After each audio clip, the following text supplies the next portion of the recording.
Andrés Mallo, activista justamente por derechos de la colectividad LGBTIQ+. ¿Por qué se va aumentando? Te voy a preguntar. Andrés, ¿cómo estás? Buenos días. Porque esta diversidad va creciendo, ¿no? Se va dimensionando en el sentido de que definitivamente las sociedades son constructos vivos de la cultura en todo su proceso. Entonces, mientras más visibles somos, tal vez en etiquetas que de una u otra manera nos representan y nos muestran no solamente lo privado que tiene que ver con la sexualidad, sino con este artilugio espontáneo que tenemos los seres humanos de relacionarnos, ¿no? de construir sociedad. Entonces, de ahí es que nace toda una sigla que además al aglutinar a tantas poblaciones, definitivamente hay encuentros y desencuentros como en todo. Buenísimo, gracias por la explicación. Sergio Bombacano también nos acompaña, es responsable nacional de planificación y proyectos de Fe y Alegría. Sergio, ¿cómo está? Buenos días, gracias por acompañarnos, por estar esta mañana con nosotros. Un gusto estar con ustedes, con la gente que nos mira y escucha. Andrés, un gusto y gracias por la invitación y a la orden. Bien, son dos temas importantes que los hemos querido justamente tocar en este espacio porque creemos que deben y merecen el debate. Quiero arrancar por Sergio y preguntarle, tenemos dos candidatos que de manera recurrente durante la carrera hacia la primera vuelta, todavía no sabemos cómo van a encarar la segunda, pero han hecho mucho énfasis en su aspecto o su origen religioso. De hecho, uno de ellos es del Partido Demócrata Cristiano, aunque el candidato a presidente tiene más bien una formación o una vocación católica. Hablamos de Rodrigo Paz, al igual que Tuto Quiroga.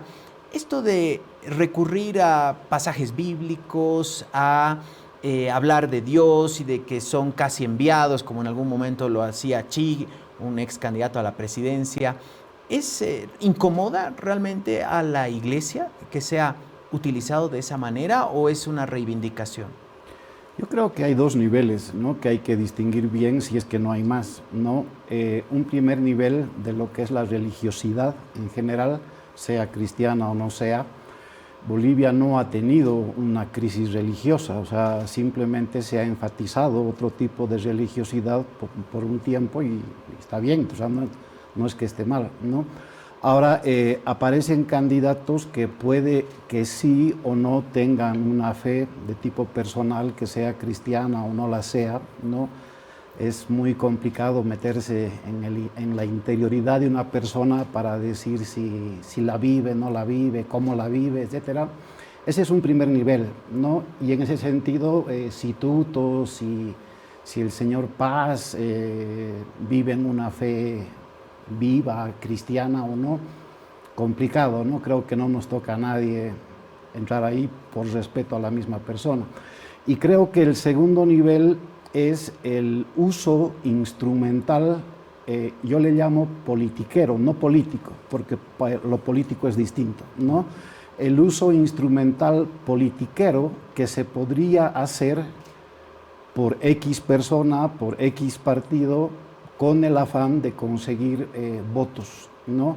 Sabemos por un tema histórico que en Bolivia hay una población cristiana, más o menos cristiana, pseudo cristiana, etcétera, ya, y sabemos que en los últimos 20 años esa población ha experimentado una especie de opresión, entre comillas, de ciertos derechos religiosos que se podrían capitalizar por ciertos actores políticos. Sergio, sobre este punto, cuando habla de este porcentaje de población cristiana, ahí está, por supuesto, quienes profesan la religión católica, evangélicos,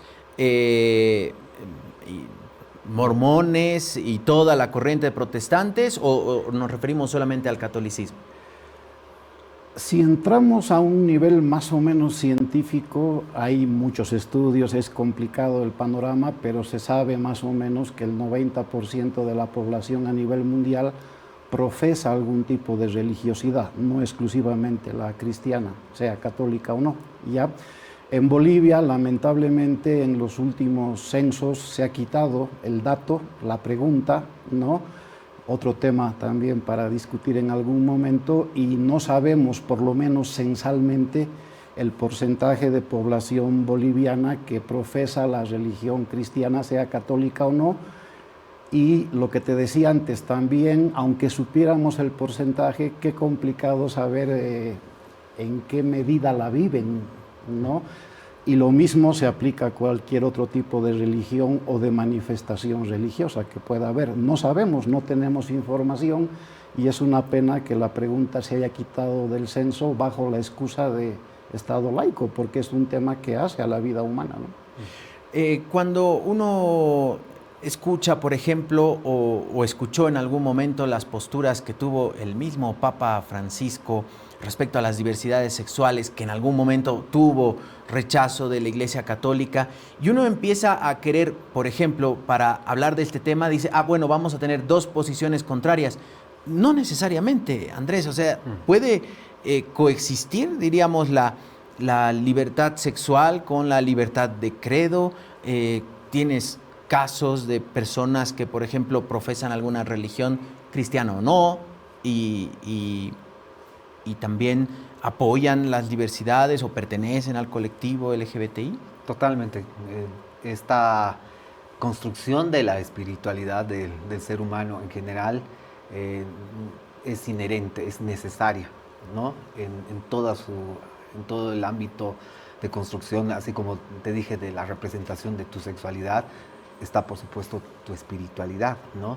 Y se ha coartado, ¿no? Se ha hecho un sesgo de esta relación de lo espiritual y digamos, de ese blanqueo de la espiritualidad a una población que siempre se la ha sesgado de pecadora, de ser el contrapunto, digamos, a cualquier religión, ¿no? ¿Por qué? Porque, por supuesto, siempre hemos sido bastante cuestionadores respecto a este punto y bastante políticos en el sentido de la expresión de lo que decía, en este sentido de construir definitivamente otro tipo de miradas sobre las espiritualidades, ¿no? Entonces, definitivamente nos hemos quedado con un patrón sesgado del siglo XVII, donde todo lo que era diferente al centralismo de la religión, en este caso cristiana, era pecado, ¿no? Entonces, esa mirada cultural se ha mantenido a lo largo de los siglos y se sigue manteniendo en el pensamiento y en la cultura de las personas, ¿no? Y cuando tú te representas de otra manera, definitivamente hay un choque, ¿no? Un encuentro definitivamente. Y esa falta de diálogo con miradas conservadoras, tradicionales de ciertos ámbitos, ¿no? Por supuesto, hay aperturas y están empezando a construirse estos diálogos y estas oportunidades en acciones concretas con arzobispos LGBTs, ¿no? Hay una construcción no solamente de la mirada de la diversidad, sino también de género, ¿no? De que hoy haya presencia de mujeres en estos ámbitos de poder, ¿no? Sergio, ¿cuánto se ha avanzado en esto? ¿Realmente la Iglesia Católica ha empezado, diríamos, a relajar su mirada respecto a, por ejemplo, al colectivo LGBT? Yo creo que hay que distinguir dos cosas, ¿no? Una cosa, la Iglesia Católica como tal y su expresión en cada lugar, contexto y en cada época, ¿no? Obviamente la forma de vivir el cristianismo del siglo XVII no era la misma que la forma de vivir el cristianismo en el siglo XXI. No es lo mismo vivir el cristianismo en La Paz que en el Alto, que en Santa Cruz, que en Italia, que en Angola, en el África, etcétera, ¿no? Ese es un primer punto. ¿A dónde voy con todo esto? En que hay cosas de la Iglesia Católica que no van a cambiar a través de los siglos y que son el cuerpo central de lo que Dios le ha revelado a los cristianos. Ese es el principio de la fe, ¿ya? y hay cosas que son accesorias, que sí pueden cambiar según el contexto y según la cultura. Que un cura use sotana o no use sotana, ese es un tema accesorio, que puede cambiar y de hecho ha cambiado. Y que por ahí de aquí a 50 años otra vez la vuelvan a usar, pero ese es un tema accesorio. Ahora, hay puntos de la doctrina cristiana que no van a cambiar, porque son un dato revelado. Voy a poner un ejemplo que a veces a mucha gente le molesta y que el mismo Papa Francisco lo ha dicho, ¿no? Cuando le han hecho por la enésima vez la pregunta clásica, ¿por qué no hay mujeres sacerdotes?, ¿no? Y él ha dicho, como todos los papas anteriores, porque es un dato revelado que el sacerdocio ha sido designado para los varones, que no tiene nada que ver con una visión machista o patriarcal, sino que tiene una explicación teológica que en algún momento, cuando gusten, la podemos dar, ¿no? Entonces, hay cosas que no van a cambiar, ¿ya? Y ahí sí, como decía Andrés, yo creo que tiene que haber una capacidad de diálogo como seres humanos, de decir, mira, esta es mi fe y yo te la presento, no te la impongo, ahí estaría mal, ¿no? Esta es tu fe o tu forma de pensar o tu forma de ver y me la dices, ¿ya?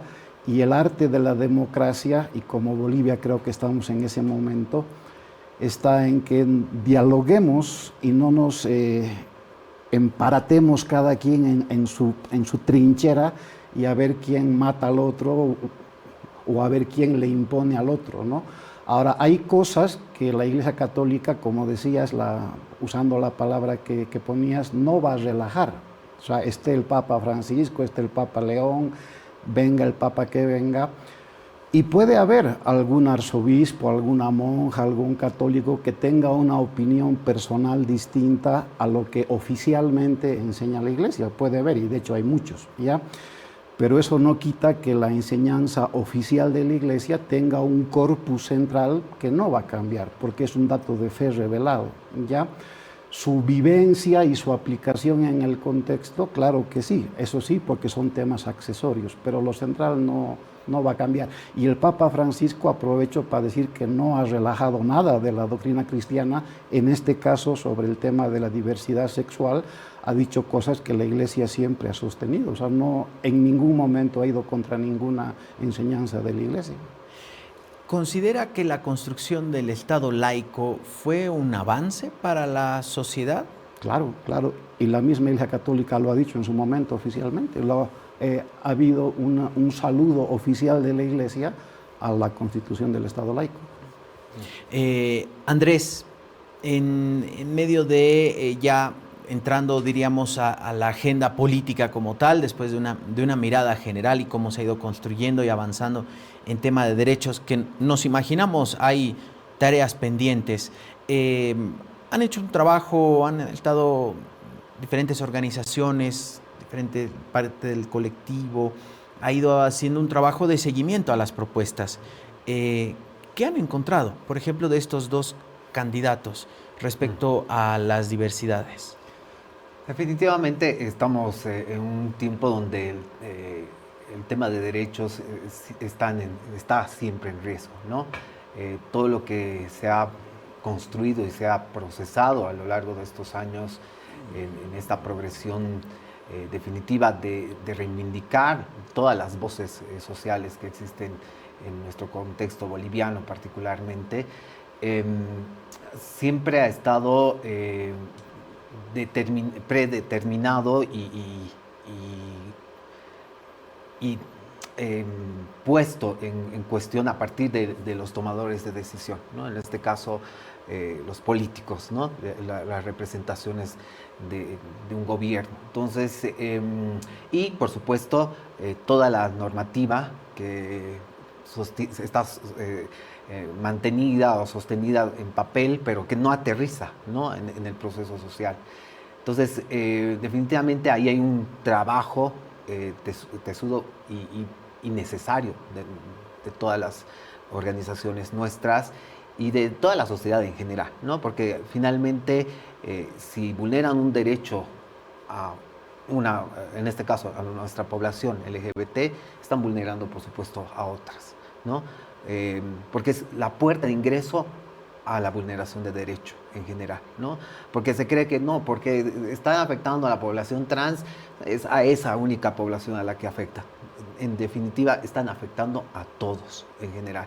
Entonces, esta información que se construye a partir de esta socialización de nuestras realidades que son particulares, no terminan llegando justamente a todas estas representaciones políticas, ¿no? Es el caso, por ejemplo, de la Ley de Identidad de Género, que, por ejemplo, cuando hubo toda el trabajo de sensibilización a la Cámara de Diputados y, bueno, a las dos cámaras, fue bastante difícil porque definitivamente no tenían toda la información y los mecanismos para tomar esta decisión. Se creía, por ejemplo, que cuando se hablaba de la Ley de Identidad de Género se estaba hablando de mujeres, ¿no?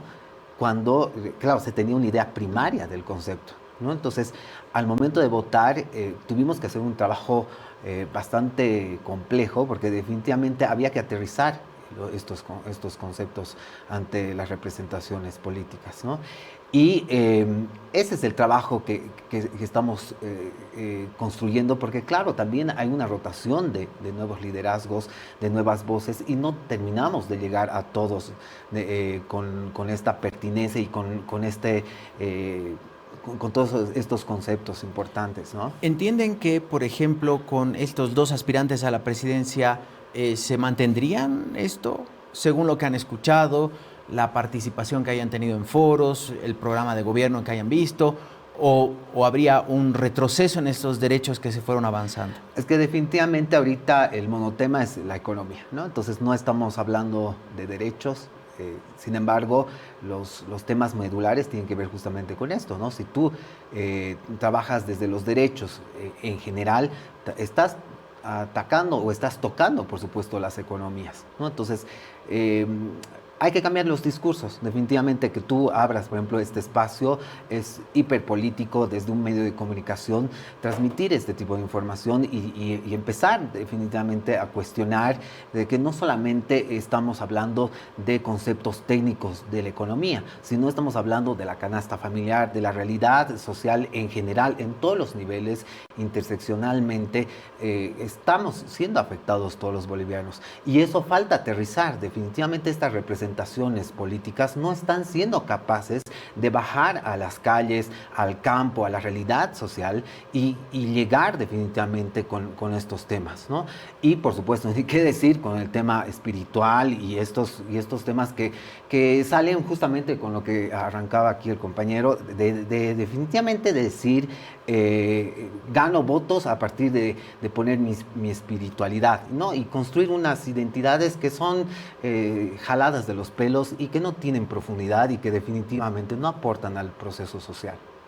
En términos de derechos, de espiritualidad, ¿cómo deberían trabajar los dos aspirantes a la presidencia? ¿Cómo entiende Sergio que deberían poder construir este tejido social que respete la espiritualidad, pero que también incorpore las diversas visiones que existen sobre la espiritualidad, pero también sobre las formas de vivir o finalmente de quién uno se enamora? Compleja pregunta. Vamos a intentar responder. Primero, puede que sea muy simplista mi respuesta, pero primero hay que escuchar, ¿no? Y yo creo que nuestros políticos partidarios de las últimas décadas no han destacado por escuchar. No solo en el tema religioso, no solo en el tema de sexualidad, en el tema económico, en el tema de filosofía política y lo que quieras. Si somos honestos, nuestra política partidaria de las últimas décadas ha sido a costa de imposiciones, de patada, puñete y quién gana a la fuerza, ¿no? Entonces, yendo a tu pregunta directa, los dos candidatos que ahora van a luchar por la presidencia, pienso yo que lo primero que tendrían que hacer es dar un paso atrás y decir, bueno, realmente nuestra propuesta política que abarca varias facetas de la vida humana, la espiritual, la sexual, la económica, la antropológica, etcétera, realmente son fruto de escuchar a la gente, o es una propuesta que se ha hecho entre 10 personas porque había que presentar un papel que era un requisito para que te habilites como candidato, y que si ganas, ahí veremos cómo lo manejamos, digamos, ¿no? Entonces, yo como parte de la Iglesia Católica no hemos recibido ninguna invitación formal de ningún partido para que nos digan, por ejemplo, cómo la ven, qué piensan o qué proponen, digamos, ¿no? Para que un partido diga, esto nos interesa y lo podemos llevar como parte de la propuesta. En ese sentido, yo personalmente creo que Tuto y su gente, la del el núcleo central, y lo mismo creo con el señor Rodrigo Paz y su núcleo central, aunque se han prestado una sigla del PDC que dice cristiana, es una sigla alquilada, o sea, no es que representan el pensamiento del Partido Demócrata Cristiano. Y además muy mal que las personas que manejan la sigla del Partido Demócrata Cristiano la alquilen, o sea, pésimo, ¿ya?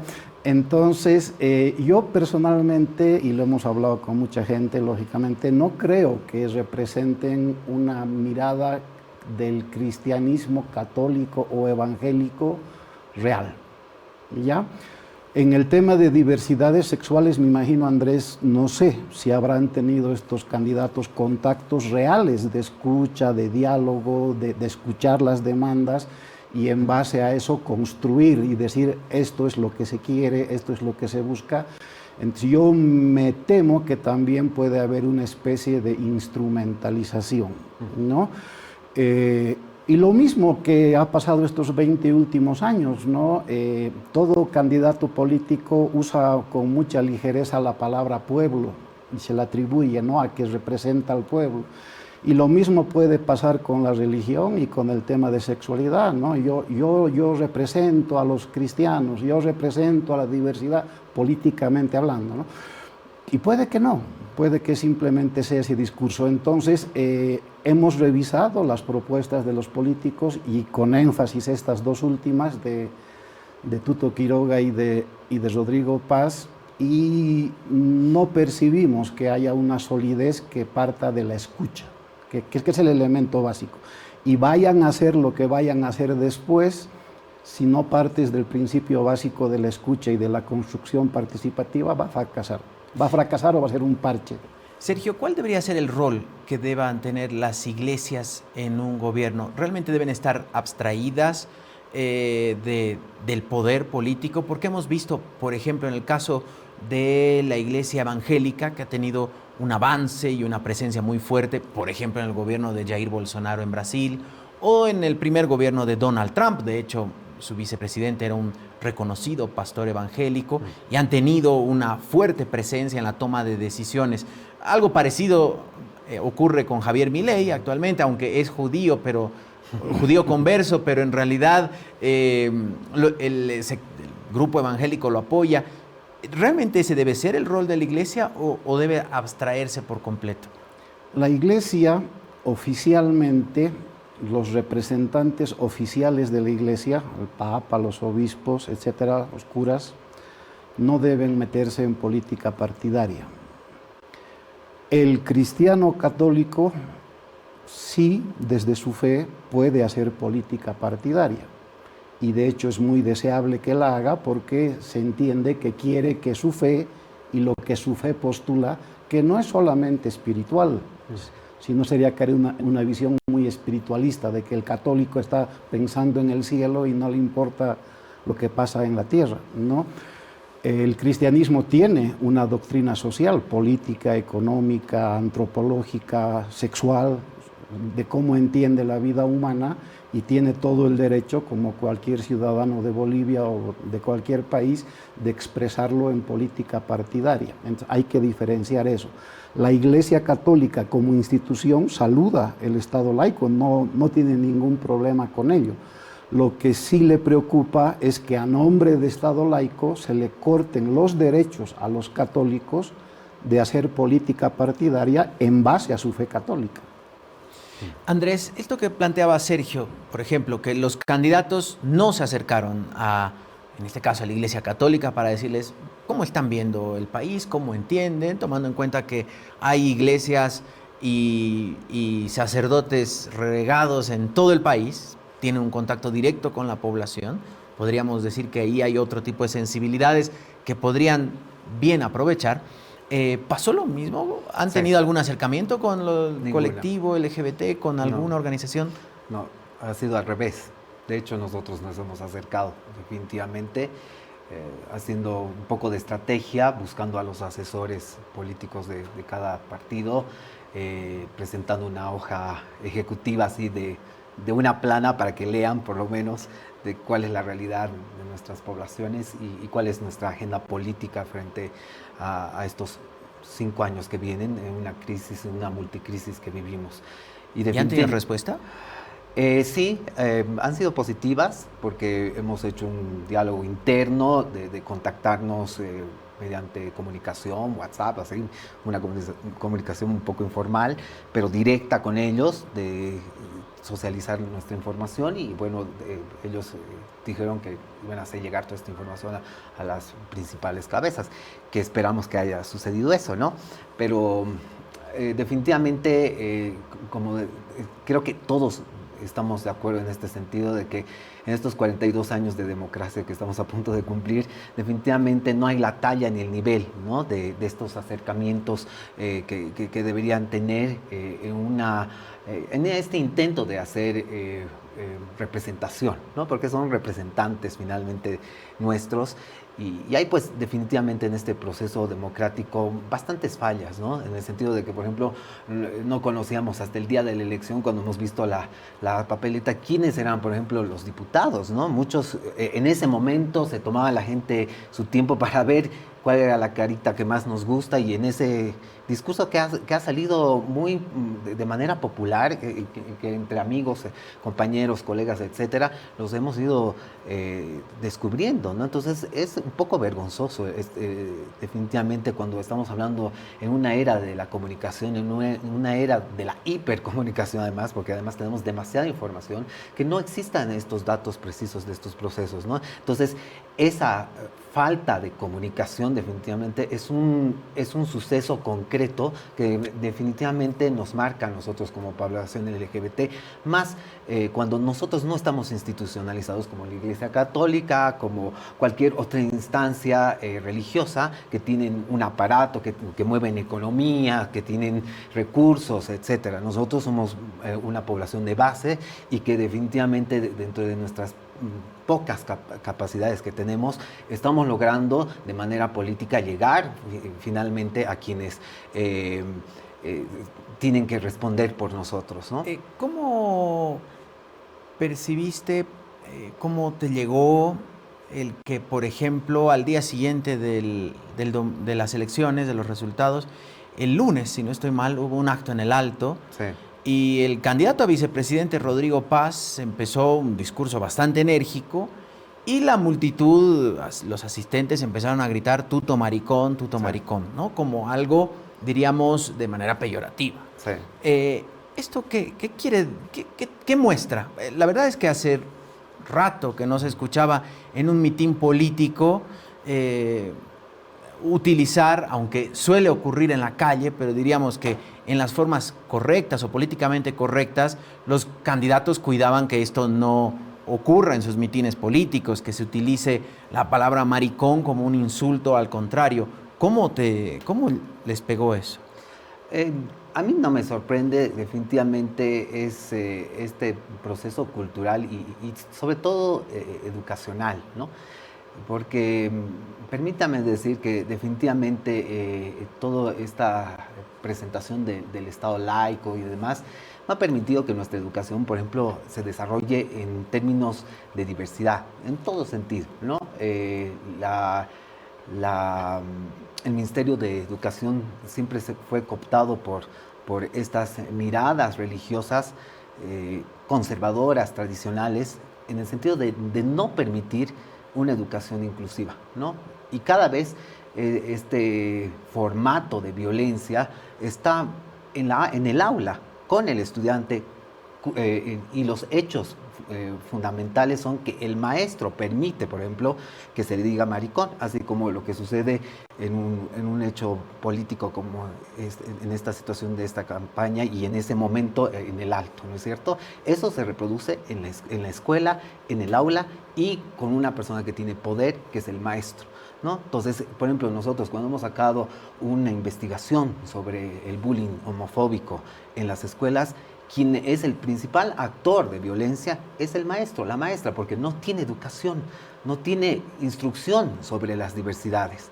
Y por supuesto, ahí tiene todo ese bagaje de las violencias, que son más de 200, pero principalmente que ese niño, niña, niñe, está siendo violentado sistemáticamente y muchas veces pierde su vida porque no tiene el sistema de apoyo para salir adelante. Entonces, si yo pongo en ejemplo una situación concreta y además bastante drástica a nivel social, definitivamente en un hecho concreto político de poder, donde están estos señores que institucionalizan, que es la iglesia, que es sea evangélica, católica, la que fuera, y el Estado y el gobierno, son responsables definitivos de todo este hecho de criminalización a las niñeces, cuando además, quiero dar estos datos, a nivel global el 8% se registra a nivel de violencias en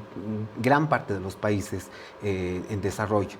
En nuestro país está al 34%, o sea, estamos por encima de las violencias a las niñeces. Esos niños, esas niñas, esos niñes están siendo violentados sistemáticamente en el país y nadie dice nada. ¿Por qué? Porque somos sociedades adultocentristas y no tomamos la responsabilidad y la coherencia y conciencia de estas realidades que estamos viviendo, y por supuesto la salud mental que tanto se declara no se hace ejercicio porque claro, estamos mirando la economía, el monotema y estos temas que definitivamente no llegan verdaderamente a la esencia de la realidad social que estamos viviendo en este momento. Y es por supuesto una denuncia pública que la hago porque definitivamente no hay cambios verdaderos y drásticos en este sistema que debería precautelar los derechos de las personas. Sergio, este punto que mencionaba Andrés, recuerdo cuando en algún momento se hablaba justamente del proceso educativo y las reformas. Gran parte de los colegios católicos, sobre todo en Santa Cruz, recuerdo muy bien, salieron a manifestarse en contra de la inclusión de la educación sexual en la currícula, ¿no? ¿Cree que esto fue un error? ¿Deberíamos realmente atacar por la educación, arrancar por la educación para evitar todo tipo de violencias, no solo por supuesto a la población LGBTI, sino también la violencia a las mujeres, que hoy vemos que aunque se jactan de que va bajando los feminicidios como si fuese una cifra, igual estamos hablando de más de 100 mujeres asesinadas y cuántas más violadas y golpeadas día a día. Yo creo que hay dos cosas. La primera, y yo soy actor directo porque trabajo en eso, yo trabajo en una institución que se llama Fe y Alegría y manejamos 373 centros educativos en todo Bolivia, en los 9 departamentos. Y les puedo decir con total certeza que estos últimos 20 años en el currículo educativo no hay nada de católico, ¿no? Entonces, por lo menos si queremos atribuirle a la iglesia institucionalizada violencias en el aula y demás de estos últimos 20 años es incorrecto. ¿Ya? Ese es un primer punto. Que hay resquicios y resabios que mucha gente puede conservar, sí, obviamente, como todo proceso humano. Un segundo punto, en la educación y en el currículo de la ley Avelino Siñani y Elizardo Pérez, se ha quitado la religión católica, ¿verdad? Y se ha puesto lo que se llama la asignatura de valores, espiritualidad y religiones. Y de hecho, si revisamos los textos que los docentes tienen que aplicar, y yo he revisado todos uno por uno, lo que se habla de la religión católica es bastante peyorativo, no hay nada positivo, ¿sí? Pero bueno, ese es otro tema. Entonces yo creo que hay que ser muy cuidadosos en meter todo en el mismo paquete o en la misma bolsa. Ya el tema de violencias es multifactorial, el tema religioso entra, seguro que sí, pero repito, en los últimos 20 años la Iglesia Católica no ha tenido nada que ver con el currículo de la ley Avelino Signani y de hecho el currículo es bastante agresivo con la Iglesia Católica. Pero en los colegios católicos, por ejemplo, La Salle, no sé, el Don Bosco. A eso voy. Pero esos son los conocidos, son cuántas escuelas es que a eso voy, en el campo, en todo lado, ¿no? Por eso, no. Fe y Alegría trabaja con escuelas fiscales que son del Estado, sí. Y tenemos convenio con el gobierno, firmado con el ministro Aguilar, ministro Kelka, ministro Omar Vélez. En el colegio particular la ley te reconoce, porque es un colegio particular y la ley reconoce la libre asociación y la educación confesional. Está en la Constitución, está en la ley educativa. Pese a eso, en los últimos 20 años, el Ministerio de Educación, aunque el documento dice que sí se puede dar religión católica, con todo lo que implica, el ministerio a los maestros les dice no y les obliga a llevar el currículo oficial de valores, espiritualidad y religiones en colegios católicos. Obligatorio, y te lo digo yo que trabajo en eso todos los días de mi vida. El otro tema, el tema de educación sexual. La Iglesia Católica tiene 2000 años de existencia y en sus 2000 años de existencia siempre ha enseñado, entre otros temas, su visión sobre la sexualidad y nunca ha tenido problema con eso. Que esa visión a mucha gente le simpatice o no le simpatice, eso es otro tema, distinto. ¿Ya? Cuando aparece la idea de la llamada educación sexual integral, que es un constructo que lo está impulsando Naciones Unidas, etcétera, ya la Iglesia Católica va a hacer lo que cualquier institución o agrupación humana haría, revisarla y decirte con esta parte sí estoy de acuerdo por tal motivo y con esta parte no estoy de acuerdo por tal motivo, ¿ya? Entonces, ahí hay que tener cuidado. Y también un tema que Andrés tal vez lo está tocando y quisiera yo complementarlo, si me permite, es que también hay que ser claros en que en Naciones Unidas hay una crisis actual. Y la voy a explicar con dos ejemplos. Hasta los años 90, las generaciones de derechos humanos, porque estamos en derechos de primera, segunda, tercera generación, hasta los años 90 los derechos humanos se basaban en el derecho positivo natural. Y a partir de los años 90 en adelante han empezado a abandonar el derecho natural y se han concentrado en el derecho positivo de consenso. Por eso que hoy en día dentro de la misma ONU hay una discusión muy grande sobre si los derechos de los años 90 en adelante son derechos auténticos o son falsos derechos, ¿ya? Entonces, decir que esto es un derecho humano porque lo dice la ONU es bien complicado. Te pongo un ejemplo sencillo, derecho de primera generación, derecho a la vida. Derecho de los años 90 en adelante, el tan conflictivo tema del aborto, por ejemplo. ¿Puede una mujer abortar o no abortar? ¿Tiene el derecho a abortar o no? ¿Ya? ¿Qué dice la ONU? Ahí donde sea legal en cada país, sí. Entonces hay una contradicción de derechos que se quiere zanjar diciendo que no, es que en cierto momento no es humano, que ese ya es otro tema distinto a lo que es un derecho humano en sí. Entonces te encuentras también con una institución que también tiene cierta bipolaridad histórica al momento de definir lo que algunos llaman derechos. Andrés, rumbo a la segunda vuelta, ¿debemos preocuparnos en tema de derechos humanos frente a las dos posturas y visiones que presentan Tuto Quiroga y Rodrigo Paz? ¿O realmente puede haber un avance en tema de derechos? Sí, tenemos que preocuparnos, así como el discurso que me parece un poco,